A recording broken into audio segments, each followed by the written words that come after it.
오늘 하나님의 말씀은 구원을 향한 하나님의 가족되기라는 제목으로 하나님 말씀을 전해드리겠습니다.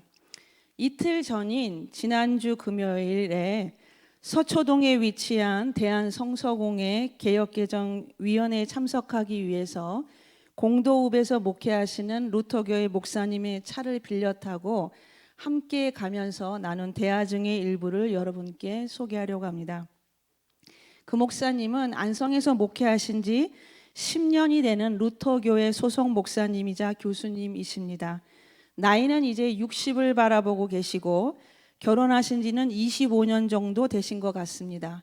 목사님과 대화 중에 본인의 아내인 사모님의 이야기를 꺼내셨습니다. 2년 전 제가 그분을 대한성서공회 개정위원으로 처음 안성에서 뵀을 때는 아내가 암에 걸려서 무척 힘들어하시고 그 목사님의 몰골도 말이 아니었습니다. 다행히 지금은 사모님이 많이 회복되어서 요양보호사 일도 하시고 열심히 사신다고 들었습니다. 이전에 언뜻 사모님과 인사를 나눈 적이 있었는데 인상도 참 좋으시고 환한 모습이었던 것을 기억합니다. 목사님은 이야기 중에 자신의 아내를 너무 사랑한다고 저에게 말씀하셨습니다. 아내인 사모님과 늘 24시간 함께 있어도 본인은 너무 행복하다고 그렇게 말씀하셨습니다. 그러시면서 자신의 아내는 어떻게 생각할지 모르겠다고 소년같이 부끄러워하셨습니다. 두 분의 모습이 얼마나 애틋하고 보기 좋은지 저는 목사님에게 목사님 너무 보기 좋습니다. 정말 애처가시네요 라고 진심 어린 말을 전했습니다. 남남이 만나서 수십 년을 부부로서 같이 살아왔는데도 여전히 서로에게 질리지 않고 최근에는 원치 않는 암으로 죽을 병이 걸린 아내를 돌보면서도 좌절하지 않고 성심을 향해 돌보시는 목사님을 멀리서 지켜보게 됐습니다. 말씀드린 것처럼 지금은 회복이 되어가는 아내를 보면서 목사님은 정말 행복해하시고 본인도 더 얼굴에 생기가 나고 더 젊어지시고 힘이 넘치고 빛이 나는 목사님의 얼굴에서 부부는 정말 하나구나라는 생각이 들게 했습니다. 더욱이 예수 그리스도를 믿는 믿음 안에서 서로 사랑하며 한 길을 걷는 사랑의 부부, 진정한 가족인 것을 느낄 수 있었습니다. 이와 같이 사람은 홀로 사는 독존체가 아니라 더불어 살아가는 공존체입니다. 그리고 당연히 내가 아닌 남을 이해하고 배려하는 이타성을 가지고 살아야 합니다. 그런데 불행하게도 현금의 세계는 극도의 이기심이 이타의 범위를 넘어섰음을 우리는 여러 현상들을 통해 볼 수 있습니다. 자아의 생존이 우선시되고 자신의 이익을 극대화하는 극도의 이기심이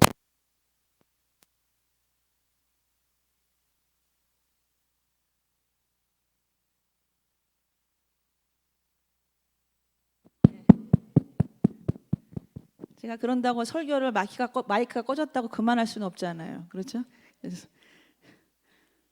참고로 지금 제가 설교를 5페이지 반을 준비해 왔는데 지금 한 페이지 했습니다.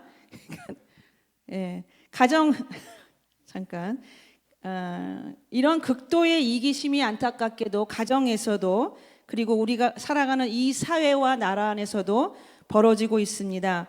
경제적으로는 무한한 경쟁을 유도하고 그 안에서 각자 도생해야 하는 극도의 이기심의 현상인 신자유주의가 전 세계를 강타하고 있습니다.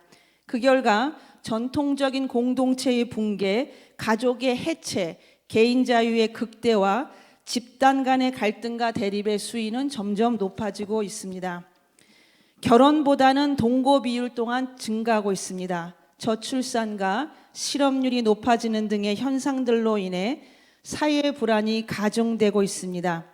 그리고 점점 커져만 가는 빈부의 격차로 인해서 사회의 불평등 요인이 극대화되고 있습니다. 빈부의 격차, 저출산. 얼마 전에 여기 올가 구역장님이 저한테 그러셨어요. 사관님, 저희 러시아 여성들은 아이를 팡팡 낳는데 한국 사람들은 아이가 정말 너무 없어서 정말 너무 걱정이 돼요. 그렇게 진심 어린 걱정을 저한테 하더라고요. 그분들이 어떻게 보면 저희들 입장에서 봤을 때는 이방인일 수도 있는데 한국에 사는 그분이 저희를 걱정하더라고요. 너무 자식을 안 낳는 거에 대해서. 빈부의 격차도 그런 것 같아요. 여러분들 남성분들도 슈퍼마켓 가시겠지만 저도 농협 하나로마트에 가면은 그냥 주로 서 있을 때가 점점 많아지는 것 같습니다.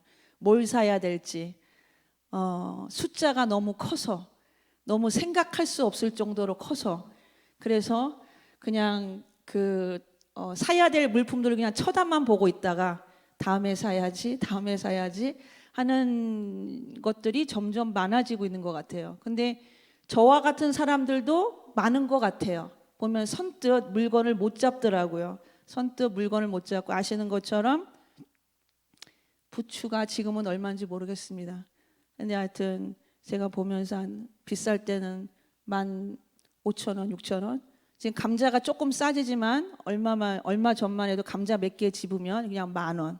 그래서 잡지를 못 하겠더라고요. 빈부의 격차가 심해진다는데 아무래도 빈부 중에서 저와 슈퍼마켓에서 물건을 사지 못하는 사람들은 어디에 위치해 있는 건지 빈인지 부인지 참 많이 고민이 되는 것 같습니다. 그 정도로 우리 사회가 점점 빈부의 격차가 굉장히 심해지는 상황에 이루어지고 있습니다. 정치적으로는 자국의 이기심을 극대화하는 전쟁과 왜곡된 종교 이데올로기를 반영하는 극단적 종교 정치 집단을 통해서 전쟁까지도 자신들의 사적인 이기심의 축적의 영역으로 편입하는 것을 볼 수가 있습니다.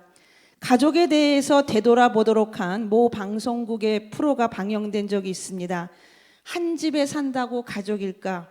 1인 세대를 넘어서 이제는 1인 가족이란 말이 언제부터인가 평범한 단어처럼 들립니다. 그러다 보니 한 집안에 함께 산다는 것이 불편하게 느껴지는 사람들이 늘고 있습니다. 종종 현대인의 가족은 생물학적으로는 부모 관계이지만 한 가족이면서 남남 같은 서로를 이해하기엔 너무 먼 타인처럼 느껴지고 한 공간에 있는 것 자체가 부담스럽고 불편하기까지 한 상황도 전개되고 있습니다. 대화를 어떻게 이어갈지, 말을 어떻게 건넬지를 고민해야 하고 혹은 문박 출입이 없어서 자식이 은둔형 외톨이가 되는 히키고모리가 되는 건 아닌지를 걱정해야 하는 가정도 있습니다. 이와 같은 현상은 현대 핵가족화로 인한 이웃이나 친척들 그리고 가족과의 단절, 21세기 정보통신 기술 발달 등으로 인한 급속한 사회 변화, 학력 지상주의에 따른 압박감 등에서 기인한다고 말할 수 있습니다. 2024년 올해 4월달 청년 실업률이 6.8%를 기록하고 있습니다. 청년 백수라는 그런 용어가 나오고 전년 대비해서 2024년보다 0.4% 상승했습니다. 2024년 4월달의 실업자가 88만 5천 명입니다. 그래서 전년 동월 대비 8만 1,000명이 늘어났습니다. 이른바 7포 세대 들어보셨어요? 7포 세대? 연애, 결혼, 출산, 인간관계, 주택 구입, 희망, 꿈을 다 포기한 세대. 그 7포 세대에 돌입했고 설령 취업이 된다 하더라도 임시직 계약직 속에 불확실한 앞날을 살아가고 있는 것이 비단 청년 시대만의 고민이 아니라 전 세대에 걸친 한국 사회, 한국 가족의 현실이 되고 있습니다. 부부간의 문제도 쉽지 않습니다. 우리나라의 혼인율은 점점 감소하고 있습니다. 이혼율은 계속 성장세를 유지하고 있습니다. 부부간에서도 부모 자녀에서도 자녀들 사이에서도 어떻게 해야 친근하고 사랑이 넘치는 가족으로 거듭날 수 있을까를 고민해야 하는 형편입니다. 서로 이질적인 물질이 결합하여 새로운 재질을 만드는 합금 기술이 필요하듯 사람들 사이에도 새로운 조합의 틀이 필요한 시대입니다. 이러한 복잡한 사회를 살아가는 우리에게 성경은 가족의 의미를 단순한 혈연 관계인 가족을 넘어서는 것을 제시하고 있습니다. 사도 바울은 복음을 통해서 유대인과 이방인, 약속의 백성과 외인, 주변이라는 구분을 넘어 한 공동체로서의 새로운 비전을 제시하고 있습니다. 이 새로운 가족은 혈연의 관계를 뛰어넘습니다. 새로운 가족으로의 조합의 핵심이 하나님이시기 때문입니다. 성경에서 말하는 새 가족의 이름은 하나님의 가정, 하나님의 가족입니다. 에베소서 2장 19절 말씀에 그러므로 이제부터 너희는 외인도 아니요 나그네도 아니요 오직 성도들과 동일한 시민이요 하나님의 권속이라 라고 말씀하고 계십니다.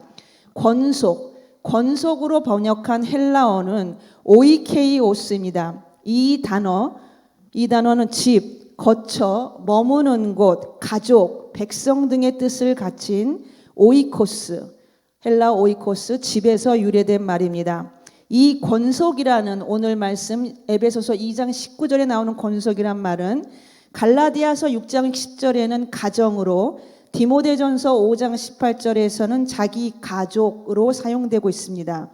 본문 2장 19절에 표현된 권속이라는 말은 가정에 속하다 또는 과정에 관련되고 있습니다. 히브리서 3장 1절 이하에서는 교회를 집으로 표현합니다. 히브리서 3장 4절로부터 6절 말씀에 집마다 지은이가 있으니 만물을 지으신 이는 하나님이시라. 또한 모세는 장래에 말할 것을 증언하기 위하여 하나님의 온 집에서 종으로서 신실하였고 그리스도는 하나님의 집을 맡은 아들로서 그와 같이 하셨으니 우리가 소망의 확신과 자랑을 끝까지 굳게 잡고 있으면 우리는 그의 집이라. 성경 말씀에 믿는 우리는 하나님의 집, 하나님의 가정, 하나님의 가족이라고 말씀하고 계십니다. 동시에 갈라디아서 6장 10절 말씀에는 믿음의 가정들은 선행에 힘을 써야 된다고 말씀하고 계십니다.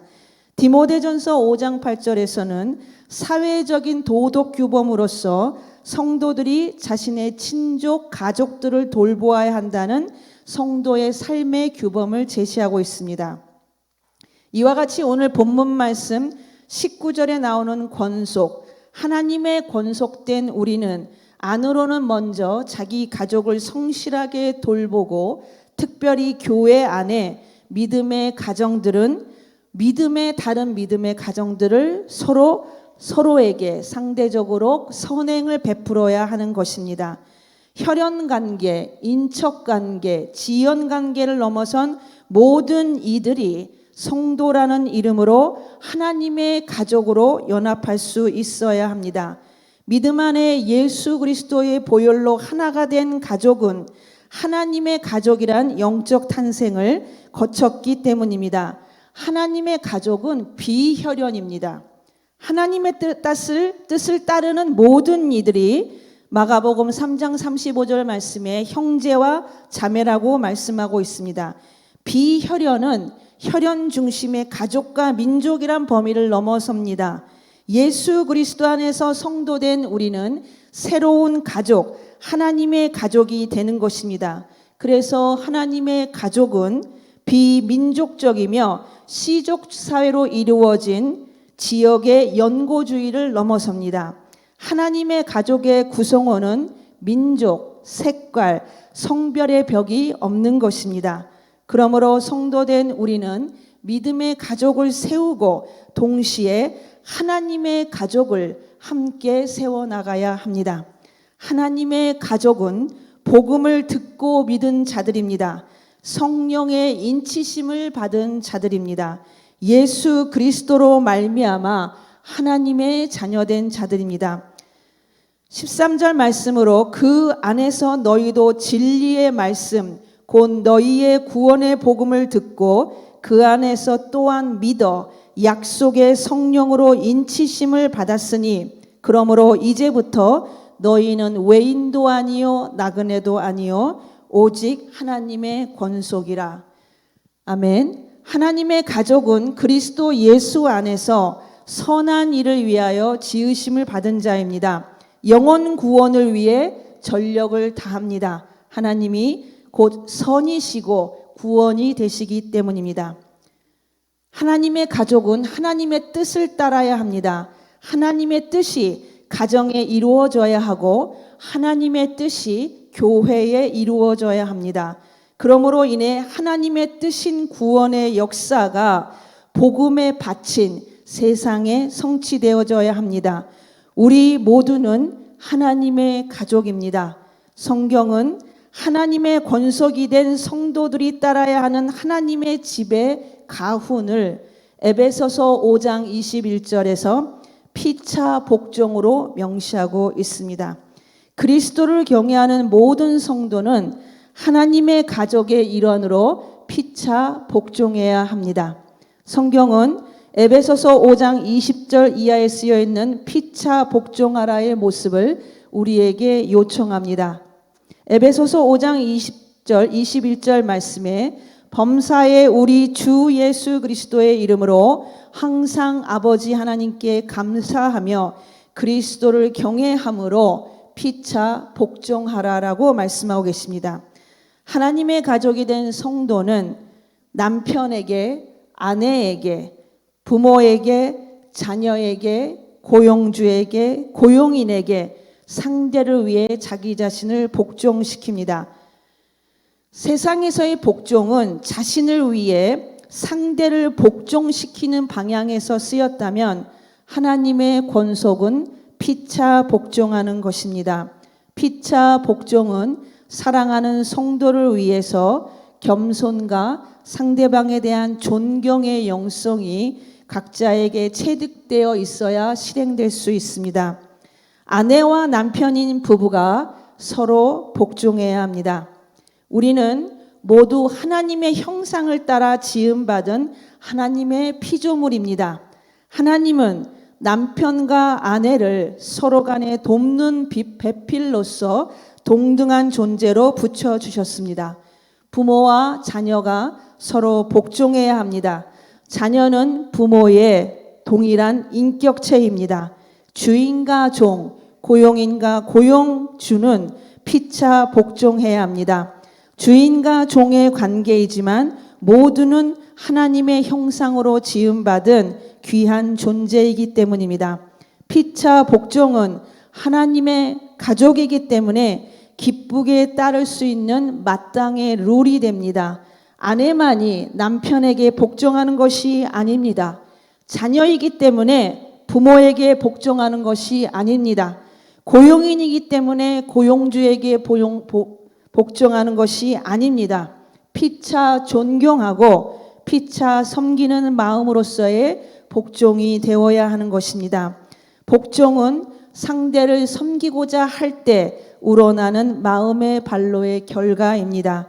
한 하나님의 가족으로서 피차 섬기고 피차 복종하는, 피차 진심으로 존중하고 대하는 믿음의 영성이 가정 안에서 하나님의 가족인 하나님의 집인 교회에서 절실히 필요합니다. 하나님의 가족을 세우는 피차 복종으로서의 하나님의 뜻은 익숙한 것 같지만 새롭게 다가오는 성도의 가족 윤리가 되어야 하는 것입니다. 피차 복종은 상대의 존엄함과 존재의 가치, 상대의 삶에 대한 존중을 모두 인정하며 세워주는 사랑입니다. 하나님의 권속은 이 사랑 위에 세워져 가는 그리스도의 몸인 것입니다. 가족은 그리스도의 몸으로 승화되어야 합니다. 교회는 마땅히 자신을 철저히 비우시고 복종하신 그리스도의 몸으로 세워져야 합니다. 어린 애벌레가 성년이 되어 다른 차원의 생명인 나비가 되어야 하는 것처럼 어린아이의 믿음에서 탈피해서 장성한 믿음의 성인으로 성장되는 구세군 안성교회 되기를 주님의 이름으로 축원합니다. 자신만을 챙기고 자신을 먼저 돌아보는 어린아이의 믿음에서 이제는 단단한 것도 쉽고 소화할 수 있는 내 가족을 그리스도의 눈으로 돌아보고 교회를 그리스도의 심정으로 보고 섬기는 믿음의 큰 자들 되시기를 축원합니다. 비혈연 가족으로서의 하나님의 가족된 성도, 하나님의 교회는 비록 지금은 예수 그리스도를 모르고 알지 못하고 믿지 않는다 할지라도 하나님이 예비하시고 택하신 구원받기로 예정된 익명의 또 다른 비혈연 가족의 다른 가정들에게도, 다른 타문화, 다문화 가족들에게도, 우리의 이웃들에게 그리스도의 향기, 선한 영향력을 끼쳐야 하는 것입니다. 그리스도 안에서 하나님의 가족은 자연적 귀결이 아닙니다. 필연입니다.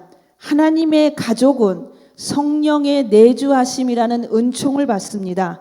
성령의 내주함을 통해서 우리 모두는 비혈연 관계로서 서로 남남이었던 이질적 요소가 사랑과 믿음과 배려함으로 결합되고 통합되는 것입니다. 하나님의 가족은 혈연의 차원을 넘어서는 필연으로서의 가족입니다. 구원의 공동체로서의 하나님의 가족된 필연입니다. 구원을 향한 하나님 가족으로서의 필연인 것입니다. 주님의 교회는 하나님의 가족, 하나님의 자녀로서 하나님의 경륜을 펼치는 장입니다. 구원을 향한 하나님의 임재하심의 장소입니다. 구원의 공동체입니다. 이 교회 안에서 하나님의 가족으로서의 부르심을 받은 존재들은 하나님의 뜻, 하나님의 계획, 하나님의 길, 그 구원의 길을 함께 가야 하는 것입니다. 하나님의 길, 예수 그리스도의 길을 똑바로 걸어가는 자들의 모임이 교회입니다. 예수 그리스도만을 진정 쫓아가는 그 길이 하나님의 교회된 모습입니다.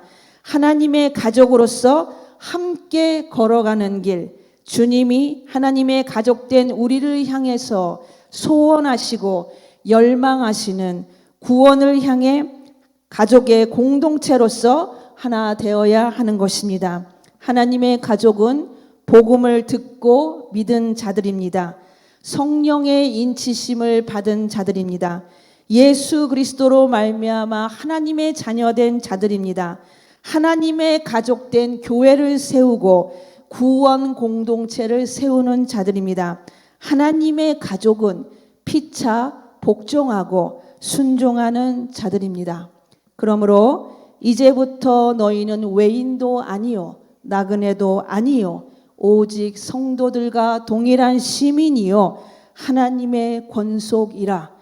그리스도를 경외함으로 피차 복종하라. 기도하겠습니다. 하나님, 성도된 우리가 진정한 하나님의 가족이 되기를 소망합니다. 오직